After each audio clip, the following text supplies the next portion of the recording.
दोस्तों आज का ये वीडियो एसएससी जीडी का चौथा वीडियो होने वाला है और इस वीडियो में आपको बताया जाएगा एसएससी जीडी के 2019, 20 और 21 में पूछे गए जीके जीएस के 25 इंपॉर्टेंट प्रश्न जो आने वाले जीडी के एग्जाम के लिए काफी ज्यादा इंपॉर्टेंट होने वाला है।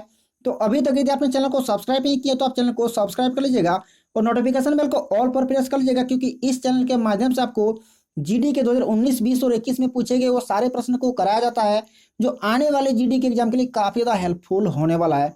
इसलिए आप चैनल को सब्सक्राइब करके नोटिफिकेशन बेल को ऑल पर जरूरी प्रेस कर लीजिएगा। तो चलिए बढ़ते हैं हम लोग पहले प्रश्न की ओर। देखिए हम लोग का पहला प्रश्न है कि भारतीय संविधान में राज्य के नीति निर्देशक तत्वों को किस देश के संविधान से लिया गया। दोस्तों काफी इंपॉर्टेंट है प्रश्न है, भारतीय संविधान में राज्य के नीति निर्देशक तत्वों को किस देश के संविधान से लिया गया है। तो दोस्तों सही आंसर कौन सा हो जाएगा, तो सही आंसर हो जाएगा ऑप्शन डी यानी कि आयरलैंड से। किस देश से, तो दोस्तों क्या हो जाएगा, आयरलैंड देश के संविधान से लिया गया है राज्य के नीति निर्देशक तत्वों को। और साथ ही साथ आप यह भी याद रखिए कि राज्य के नीति निर्देशक सिद्धांत का वर्णन संविधान के भाग 4 में और अनुच्छेद 36 से 51 तक में किया गया। किस भाग में दोस्तों, तो भाग 4 में किया गया। किस अनुच्छेद में, तो 36 से 51 तक में किया गया है। और राज्य के नीति निर्देशक तत्वों को न्यायालय द्वारा लागू नहीं किया जा सकता है। दोस्तों एग्जाम में प्रश्न भी पूछा जाता है कि निम्न में से किसे न्यायालय द्वारा लागू नहीं किया जा सकता, तो वो क्या हो जाएगा, राज्य के नीति निर्देशक तत्व हो जाएंगे।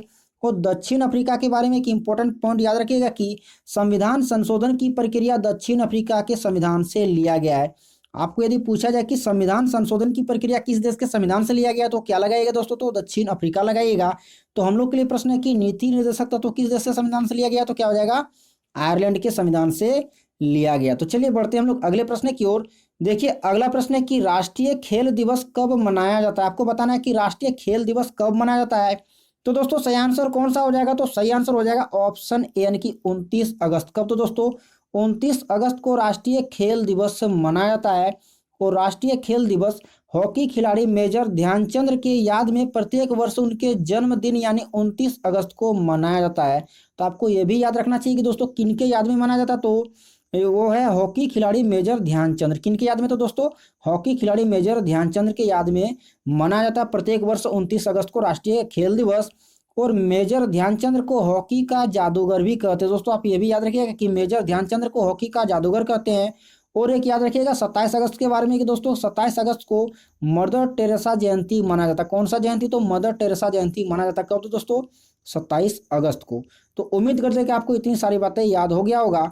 तो देखिए अगला हम लोग का प्रश्न है कि निम्न में से कौन सा मंत्रालय हर साल संसद में आर्थिक सर्वेक्षण प्रस्तुत करता है। दोस्तों तो सही आंसर कौन सा हो जाएगा, तो सही आंसर हो जाएगा ऑप्शन बी यानी कि वित्त मंत्रालय। क्या हो जाएगा दोस्तों, तो वित्त मंत्रालय प्रत्येक साल क्या करते हैं, तो आर्थिक सर्वेक्षण प्रस्तुत करता है। और आप एक इंपॉर्टेंट बात याद रखिएगा दोस्तों कि आर्थिक सर्वेक्षण प्राय बजट से एक दिन पूर्व ही संसद में प्रस्तुत किया जाता है। कब, तो दोस्तों बजट से एक दिन पूर्व किनके द्वारा प्रस्तुत किया जाता है, तो क्या हो जाएगा, वित्त मंत्रालय के द्वारा प्रस्तुत किया जाता है। दोस्तों तो इतनी सारी बातें आप याद रखिएगा इस प्रश्न के बारे में। तो देखिए हम लोग अगले प्रश्न की ओर बढ़ते हैं, जो कि अगला हम लोग का प्रश्न है कि चरक संहिता पुस्तक के अनुसार मानव शरीर में कितनी हड्डियां होती है। दोस्तों किस पुस्तक के अनुसार, तो चरक संहिता पुस्तक के अनुसार आपको बताना है कि मानव शरीर में कितनी हड्डियां होती है। तो दोस्तों सही आंसर कौन सा हो जाएगा, तो सही आंसर हो जाएगा ऑप्शन बी यानी कि 360। कितनी दोस्तों, तो क्या हो जाएगा, 360 हो जाएगा। और चरक संहिता क्या है दोस्तों, तो चरक संहिता आयुर्वेद का प्रसिद्ध पुस्तक है। किसका दोस्तों, तो आयुर्वेद का प्रसिद्ध पुस्तक है। और चरक जो है वो जो चरक व्यक्ति है दोस्तों, तो चरक व्यक्ति कनिष्क के दरबार में रहने वाले महान आयुर्वेद के ज्ञाता थे। आपको यह भी याद रखना कि चरक कौन थे दोस्तों, तो कनिष्क के दरबार में रहने वाले महान आयुर्वेद के ज्ञाता थे। और वयस्क मानव के शरीर में हड्डियों की कुल संख्या कितनी होती है, तो 206 होती है, जो कि सभी को प्राय पता होता है कि दोस्तों वयस्क मानव के शरीर में हड्डियों की संख्या कितनी, तो 206 होती है।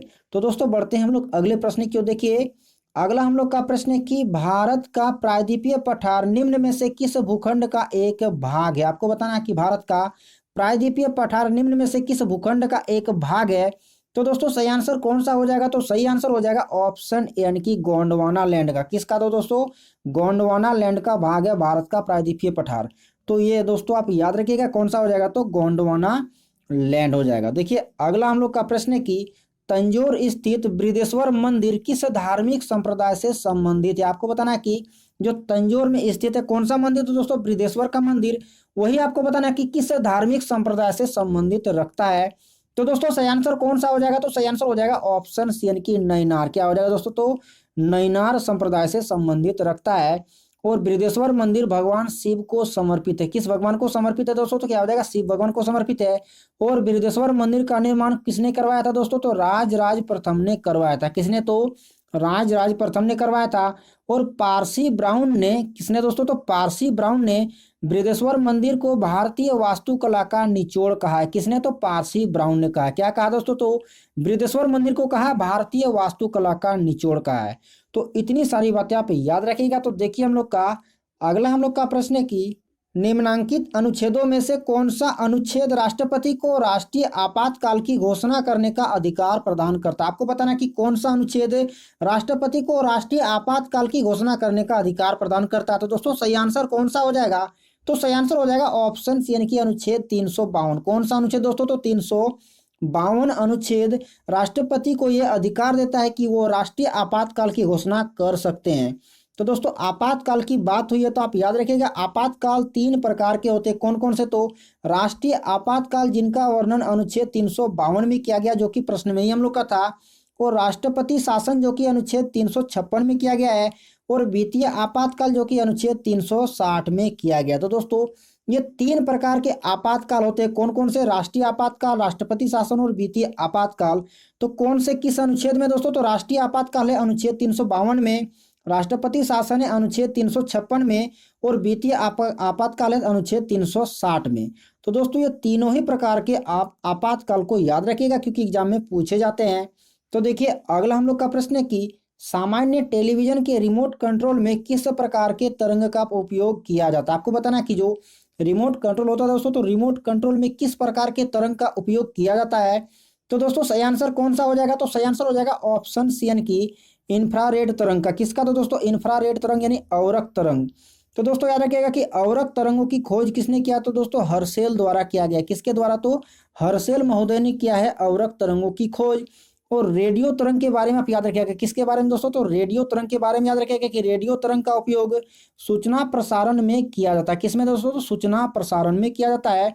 और अल्ट्रासोनिक तरंग के बारे में याद रखिएगा कि 20,000 हर्ट्ज से अधिक के तरंग को पराश्रव्य तरंग यानी कि अल्ट्रासोनिक तरंग कहते हैं। तो दोस्तों इतनी सारी बातें आप याद रखिएगा, एग्जाम के दृष्टिकोण से काफी ज्यादा इंपॉर्टेंट है। देखिए अगला हम लोग का प्रश्न है कि संगाई त्योहार किस राज्य में मनाया जाता है? आपको कौन सा त्योहार पूछा गया दोस्तों? तो संगाई त्योहार पूछा गया है। तो वही आपको बताना है कि संगाई त्योहार किस राज्य में मनाया जाता है। तो दोस्तों सही आंसर कौन सा हो जाएगा? तो सही आंसर हो जाएगा ऑप्शन डी, यानी कि मणिपुर में। किस राज्य में मनाया जाता है दोस्तों? क्या हो जाएगा? मणिपुर में मनाया जाता है। कौन सा त्योहार? तो संगाई त्योहार। तो उम्मीद करते हैं कि आपको समझ में आ गया होगा कौन सा त्योहार है दोस्तों। तो संगाई त्योहार है। कहाँ मनाया जाता है? तो मणिपुर में मनाया जाता है। तो चलिए बढ़ते हैं हम लोग अगले प्रश्न की, जो कि काफी हम लोग का इंपॉर्टेंट है प्रश्न दोस्तों। प्रश्न है कि लॉन्ग वॉक टू फ्रीडम यानी कि आजादी की लंबी यात्रा किसकी आत्मकथा है? दोस्तों आपको बताना है कि आजादी की लंबी यात्रा किसकी आत्मकथा है। तो दोस्तों सही आंसर कौन सा हो जाएगा? तो सही आंसर हो जाएगा ऑप्शन ए, यानी कि नेल्सन मंडेला। किसकी आत्मकथा दोस्तों? तो नेल्सन मंडेला की आत्मकथा, यानी कि ऑप्शन ए हो जाएगा इस प्रश्न के लिए सही आंसर। इंपॉर्टेंट याद रखिएगा लॉन्ग वॉक टू फ्रीडम। कौन सा? लॉन्ग वॉक टू फ्रीडम यानी कि आजादी की लंबी यात्रा। तो किसकी आत्मकथा दोस्तों? तो क्या हो जाएगा? नेल्सन मंडेला की आत्मकथा है। तो चलिए बढ़ते हैं हम लोग अगले प्रश्न की। देखिए अगला हम लोग का प्रश्न है कि राज्यसभा के पदेन अध्यक्ष कौन होता है? आपको बताना कि राज्यसभा के पदेन अध्यक्ष कौन होता है। तो दोस्तों सही आंसर कौन सा हो जाएगा? तो सही आंसर हो जाएगा ऑप्शन सी, यानी कि उपराष्ट्रपति। कौन होते हैं दोस्तों? तो उपराष्ट्रपति होते हैं राज्यसभा के पदेन अध्यक्ष। तो चलिए बढ़ते हैं हम लोग अगले प्रश्न की ओर। देखिए अगला हम लोग का प्रश्न है कि निम्नलिखित नदियों में से किसे दक्षिण गंगा कहा जाता है? कौन सा गंगा दोस्तों? तो दक्षिण गंगा कहा जाता है। तो दोस्तों सही आंसर कौन सा हो जाएगा? तो सही आंसर हो जाएगा ऑप्शन डी, यानी कि गोदावरी नदी। किस नदी को दोस्तों? तो गोदावरी नदी को कहा जाता है दक्षिण गंगा। और एक हम लोग का था दक्षिण भारत का गंगा, जो कि मैंने आपको पिछले वीडियो में ही आपको बताया दक्षिण गंगा और दक्षिण भारत की गंगा, ये दोनों ही प्रश्न मैंने आपको पिछले वीडियो पे बताया। तो यदि आपने नहीं देखा तो आप अभी जाकर के देख लीजिएगा। तो दोस्तों दक्षिण गंगा यदि आपसे पूछा जाए तो हो जाएगा गोदावरी, और दक्षिण भारत की गंगा पूछा जाए तो हो जाएगा कावेरी। तो ये दोनों ही नदी काफी ज्यादा इंपॉर्टेंट है, तो याद रखिएगा दोस्तों कि एग्जाम में पूछे जाते हैं। दक्षिण गंगा किसे कहा जाता है? तो क्या हो जाएगा? गोदावरी नदी हो जाएगा। तो चलिए देखते हैं हम लोग अगला प्रश्न, जो कि अगला प्रश्न हम लोग का है कि तटीय प्रदेश उड़ीसा का प्राचीन नाम क्या था? दोस्तों उड़ीसा का प्राचीन नाम आपसे पूछा गया कि क्या था। तो दोस्तों सही आंसर कौन सा हो जाएगा? तो सही आंसर हो जाएगा ऑप्शन ए यानी कि कलिंग। क्या था दोस्तों? तो कलिंग था। किस राज्य का नाम? तो उड़ीसा का प्राचीन नाम था। क्या था दोस्तों? कलिंग। तो दोस्तों आप ये भी याद रखिएगा कि कलिंग का युद्ध कब हुआ था? तो 261 ईसा पूर्व में हुआ था। किसके किसके बीच में? तो दोस्तों मौर्य साम्राज्य के अशोक और कलिंग राज्य के बीच में हुआ था। किसके किसके बीच में दोस्तों? तो अशोक और कलिंग राज्य के बीच में हुआ था। और असम का पुराना नाम भी पूछा जाता तो याद रखिएगा, असम का पुराना नाम है कामरूप। क्या दोस्तों? कामरूप। ये जो कामरूप है ये किसका पुराना नाम है दोस्तों? तो क्या हो जाएगा? असम का पुराना नाम है। तो इतनी सारी बातें आप याद रखिएगा। तो देखिए अगला हम लोग का प्रश्न है कि स्वराज यह मेरा जन्मसिद्ध अधिकार है और मैं इसे लेकर ही रहूंगा, यह नारा निम्न में से किसने दिया था? आपको बताना है कि ये जो नारा है वो किसने दिया था। तो दोस्तों सही आंसर कौन सा हो जाएगा? तो सही आंसर हो जाएगा ऑप्शन डी यानी कि बाल गंगाधर तिलक। किसने दोस्तों? तो बाल गंगाधर तिलक ने यह नारा दिया था। तो उम्मीद करते हैं कि आपको समझ में आ गया होगा। अब हम लोग कुछ इंपॉर्टेंट बातें जान लेते हैं बाल गंगाधर तिलक के बारे में। दोस्तों यह नारा बाल गंगाधर तिलक द्वारा होम रूल आंदोलन यानी कि 1916 में जो हुआ था उसी समय दिया गया था। कौन सा नारा दोस्तों? तो जो मैंने आपको अभी बताया कि स्वराज हमारा जन्मसिद्ध अधिकार है और मैं इसे लेकर ही रहूंगा।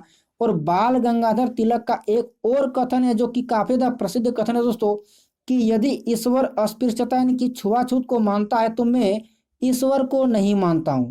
तो दोस्तों यह भी कथन बाल गंगाधर तिलक का ही है। कौन सा दोस्तों? तो यदि ईश्वर अस्पृश्यता यानी कि छुआछूत को मानता है तो मैं ईश्वर को नहीं मानता हूं। तो दोस्तों ये दोनों ही कथन बाल गंगाधर तिलक जी द्वारा दिया गया है। तो देखिए अगला हम लोग का प्रश्न है कि the God of small things नामक उपन्यास किस देश से प्रेरित है? दोस्तों आपको बताना है कि the God of small things नामक जो उपन्यास है वो किस देश से प्रेरित है। तो दोस्तों सही आंसर कौन सा हो जाएगा? तो सही आंसर हो जाएगा ऑप्शन बी यानी कि भारत। किस देश से दोस्तों? तो भारत देश से। The God of small things पुस्तक का लेखक कौन है दोस्तों? अरुंधति रॉय। कौन है? अरुंधति रॉय है। और the God of small things के लिए अरुंधति रॉय को 1997 ईस्वी में मैन बुकर अवार्ड से भी सम्मानित किया जा चुका है। तो दोस्तों इतनी सारी बातें आप याद रखिएगा। The God of small things पुस्तक का उपन्यास जो है वो किसने लिखा था दोस्तों? तो कौन हो जाएगा? अरुंधति रॉय। और किस देश से प्रेरित है? तो दोस्तों क्या हो जाएगा? भारत देश से प्रेरित है। तो दोस्तों इतनी सारी बातें आप याद रखिएगा। तो देखिए अगला हम लोग का प्रश्न है कि निम्नलिखित में से कौन प्रोटीन का मुख्य स्रोत नहीं है? आपको बताना है कि चार ऑप्शन में से प्रोटीन का मुख्य स्रोत कौन नहीं है। तो दोस्तों सही आंसर कौन सा हो जाएगा? तो सही आंसर हो जाएगा ऑप्शन सी यानी कि गेहूं। क्या हो जाएगा दोस्तों? तो गेहूं हो जाएगा। गेहूं में भी प्रोटीन पाया जाता है लेकिन उतना अधिक मात्रा में नहीं पाया जाता, इसलिए इसे मुख्य स्रोत में नहीं रखा जाता है। तो दोस्तों ऑप्शन सी हो जाएगा इस प्रश्न के लिए सही आंसर यानी कि गेहूं हो जाएगा। तो चलिए बढ़ते हैं हम लोग अगले प्रश्न की ओर, जो कि अगला हम लोग का प्रश्न है कि निम्न जलीय जीवों में से किसमें गिल्स नहीं पाया जाता? दोस्तों आपको भी पता है कि मछलियां गिल्स से श्वास लेती है। तो ही आपको बताना है कि इन चारों जलीय जीवों में से किसमें गिल्स नहीं पाया जाता। तो दोस्तों सही आंसर कौन सा हो जाएगा? तो सही आंसर हो जाएगा ऑप्शन डी यानी कि वेल मछली। कौन सा दोस्तों? तो क्या हो जाएगा? वेल हो जाएगा यानी कि ऑप्शन डी हो जाएगा इस प्रश्न के लिए सही आंसर। वेल मछली में गिल्स नहीं पाया जाता। बाकी ऑक्टोपस, स्क्विड और क्लाउन फिश ये तीनों में ही क्या पाया जाता है? गिल्स पाया जाता है। किसमें नहीं पाया जाता दोस्तों? तो वेल मछली में गिल्स नहीं पाया जाता है। तो चलिए अब बढ़ते हम लोग अगले प्रश्न की ओर। देखिए अगला हम लोग का प्रश्न है कि अशोक द्वारा नियुक्त धार्मिक अधिकारी किस नाम से जाने जाते थे? दोस्तों काफी इंपॉर्टेंट है प्रश्न। अशोक द्वारा जो नियुक्त धार्मिक अधिकारी होते थे वो किस नाम से जाने जाते थे? तो दोस्तों सही आंसर कौन सा हो जाएगा? तो सही आंसर हो जाएगा ऑप्शन यानी कि धम्म महापात्र। क्या कहलाते थे दोस्तों? तो धम्म महापात्र कहलाते थे। कौन? तो दोस्तों अशोक द्वारा नियुक्त किए गए धार्मिक अधिकारी क्या कहलाते थे? तो धम्म महापात्र कहलाते थे। तो दोस्तों बढ़ते हैं अगले प्रश्न को। देखिए हम लोग का अगला प्रश्न है कि बैंक दर निम्नलिखित में से किस एजेंसी द्वारा तय की जाती है? आपको बताना है कि बैंक दर किस एजेंसी के द्वारा तय की जाती है। तो दोस्तों सही आंसर कौन सा हो जाएगा? तो सही आंसर हो जाएगा ऑप्शन बी यानी कि भारतीय रिजर्व बैंक यानी आरबीआई। किसके द्वारा? तो दोस्तों आरबीआई के द्वारा बैंक दर तय की जाती है। दोस्तों बात हुई है आरबीआई, तो आरबीआई की आप इंपॉर्टेंट बातें जान लीजिए कि आरबीआई का फुल फॉर्म क्या होता है दोस्तों? तो रिजर्व बैंक ऑफ इंडिया। क्या होता? तो reserve bank of India. RBI ने कि भारतीय रिजर्व बैंक की स्थापना कब हुई दोस्तों? 1 अप्रैल 1935 ईस्वी को। कब की गई थी? तो 1 अप्रैल 1935 ईस्वी को स्थापना की गई थी आरबीआई की। और भारतीय रिजर्व बैंक का मुख्यालय कहाँ दोस्तों? तो मुंबई में। कहाँ? तो मुंबई यानी कि महाराष्ट्र में है। और यह भारत के सभी बैंकों का संचालन करता है। दोस्तों यह भारत के जितने भी बैंक है वो सभी बैंकों का संचालन करता है। कौन? दोस्तों आरबीआई। तो उम्मीद करते हैं कि आपको समझ में आ गया होगा। तो देखिए हम लोग का अगला हम लोग का प्रश्न है कि निम्न में से कौन सी भाषा संविधान की 8वीं अनुसूची का हिस्सा नहीं है। दोस्तों आपको बताना है कि ये जो चारों भाषा है वो चारों भाषाओं में से कौन सा भाषा संविधान की 8वीं अनुसूची का हिस्सा नहीं है। तो दोस्तों सही आंसर कौन सा हो जाएगा, तो सही आंसर हो जाएगा ऑप्शन यानी कि फारसी। क्या हो जाएगा दोस्तों, तो फारसी हो जाएगा इस प्रश्न के लिए सही आंसर। बाकी डोगरी, बोडो और संथाली ये तीनों ही दोस्तों 8वीं अनुसूची का हिस्सा है, लेकिन फारसी 8वीं अनुसूची का हिस्सा नहीं है। और आप ये भी याद रखिए कि 8वीं अनुसूची में कुल 22 भाषाओं को शामिल किया गया। कितनी भाषा दोस्तों, 22 भाषाओं को शामिल किया गया है, जिसमें से वर्ष 2003 ईस्वी में बोडो, डोगरी, मैथिली और संथाली को 8वीं अनुसूची में शामिल किया गया। कब, तो दोस्तों 2003 में 4 भाषाओं को शामिल किया गया है। तो इतनी सारी बातें आप याद रखिएगा। तो देखिए अगला हम लोग का प्रश्न है कि ज्ञानपीठ पुरस्कार निम्न में से किस क्षेत्र में उत्कृष्टता के लिए दिया जाता है। सबसे पहले तो आप ये याद रखिए कि ज्ञानपीठ पुरस्कार किस लिए दिया जाता है दोस्तों, तो उत्कृष्टता के लिए दिया जाता है। तो वही आपसे पूछा गया कि किस क्षेत्र में दिया जाता है। तो दोस्तों सही आंसर कौन सा हो जाएगा, तो सही आंसर हो जाएगा ऑप्शन यानी कि साहित्य के क्षेत्र में। किस क्षेत्र में दोस्तों, तो साहित्य के क्षेत्र में उत्कृष्टता के लिए दिया जाता है। तो दोस्तों ये सारी बातें आप याद रखिएगा, क्या हो जाएगा, साहित्य हो जाएगा इस प्रश्न के लिए सही आंसर। तो दोस्तों चलिए बढ़ते हम लोग अगले प्रश्न की ओर। देखिए हम लोग का अगला प्रश्न है कि मांसपेशियों में ऐंठन का कारण क्या होता है, यानी कि मांसपेशियों में जब हम लोग का ऐंठन होता है वो किसके कारण होता है। तो दोस्तों सही आंसर कौन सा हो जाएगा, तो सही आंसर हो जाएगा ऑप्शन यानी कि लैक्टिक एसिड का संचय। जब हमारे शरीर में लैक्टिक एसिड जमा हो जाता है तो दोस्तों क्या होता है, मांसपेशियों में ऐंठन का कारण बन जाता है। तो दोस्तों उम्मीद करते हैं कि आपको समझ में आ गया होगा। तो देखिए अगला हम लोग का प्रश्न है कि नागार्जुन सागर बांध किस नदी पर बनाया गया है। दोस्तों आपको बताना है कि नागार्जुन सागर बांध किस नदी पर बनाया गया है। तो दोस्तों सही आंसर कौन सा हो जाएगा, तो सही आंसर हो जाएगा ऑप्शन डी यानी कि कृष्णा नदी पर। किस नदी पर, तो कृष्णा नदी पर, यानी कि ऑप्शन डी हो जाएगा इस प्रश्न के लिए सही आंसर। नागार्जुन सागर बांध किस नदी पर बनाया गया, तो क्या हो जाएगा दोस्तों, तो वो हो जाएगा कृष्णा नदी पर बनाया गया है। तो देखिए अगला हम लोग का प्रश्न है कि गोल गुंबज कहाँ पर स्थित है। आपको बताना कि गोल गुंबज कहाँ पर स्थित है। तो दोस्तों सही आंसर कौन सा हो जाएगा, तो इस प्रश्न के लिए सही आंसर हो जाएगा ऑप्शन ए यानी कि बीजापुर में। कहाँ दोस्तों, तो बीजापुर में, जो कि कर्नाटक राज्य में है। और आप यह भी याद रखिए कि गोल गुंबज बीजापुर के राजा मोहम्मद आदिल शाह का मकबरा है। दोस्तों जो बीजापुर का गोल गुंबज है वो क्या है, तो क्या है दोस्तों, मोहम्मद आदिल शाह का मकबरा है। और बीजापुर कर्नाटक राज्य में है, ये तो मैंने आपको बता दिया है। गोल गुंबज का निर्माण फारसी वास्तुकार दाबुल के याकूत ने करवाया था। किसने दोस्तों, तो दाबुल के याकूत ने करवाया था। किसका निर्माण, तो दोस्तों गोल गुंबज का निर्माण। याद रखिएगा कौन थे, फारसी वास्तुकार थे। कौन, तो दोस्तों दाबुल के याकूत। तो इतनी सारी बातें आप याद रखिएगा। तो देखिए हम लोग का एक लास्ट का हम लोग का प्रश्न आ गया है कि डोडा बेटा निम्न में से किस पर्वत श्रृंखला का सर्वोच्च शिखर है। दोस्तों आपको बताना है कि डोडा बेटा किस पर्वत श्रृंखला का सर्वोच्च शिखर है। तो दोस्तों ये प्रश्न मैंने आपको पिछले वीडियो में कराया है, तो आपको आंसर पता ही होगा। तो यदि आपको आंसर पता है तो आप पहले कमेंट बॉक्स में मुझे आंसर करके बताइए। उसके बाद मैं आपको कम्युनिटी टैब में पिन करके बता दूंगा कि दोस्तों इस प्रश्न का आंसर क्या होगा। तो यदि आपको पता है तो आप जरूर ही कमेंट बॉक्स में मुझे आंसर कीजिएगा।